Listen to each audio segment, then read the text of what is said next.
ในวันที่25มีนา2026ผ่านมานี้อยู่ที่แผนกกสิกรรมและสิ่งแวดล้อมแขวง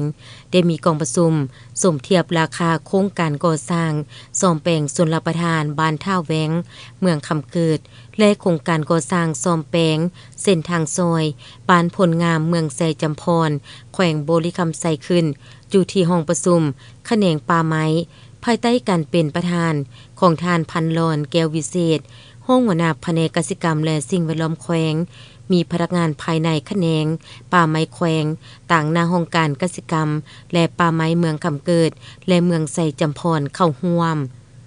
โครงการก่อสร้างซ่อมแปลงชลประทานบ้านท่าแว้งเมืองคำเกิดและโครงการก่อสร้างซ่อมแปลงทางซอยบ้านผลงามไซจำพรแขวงบุรีคำไซแผนกกสิกรรมและสิ่งแวดล้อมแขวงได้ออกข้อตกลงแต่งตั้งคณะกรรมการรับผิดชอบการประมูลสมเทียบราคาการก่อสร้างซ่อมแปลงทั้งสองโครงการนี้ซึ่งแม่นแขนงป่าไม้โครงการภูมิทัศน์และชีวิตการเป็นอยู่ในสาธารณรัฐประชาธิปไตยประชาชนลาวสำหรับ2โครงการนี้โดยมี3บริษัทเข้าเปิด2ประมูลคือบริษัทผาสุกซับพายแอนซาวติงก่อสร้างจำกัดผู้เดียวตั้งอยู่บ้านดุงเมืองไสเศรษฐานครหลวงเวียงจันทน์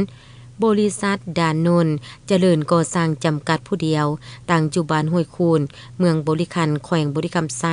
และกลุ่มบริษัทเจริญทรัพย์ครบวงจรจำกัดตั้งอยู่บ้านอนุสรณ์ไซเมืองปากสันแขวงบริคำไซ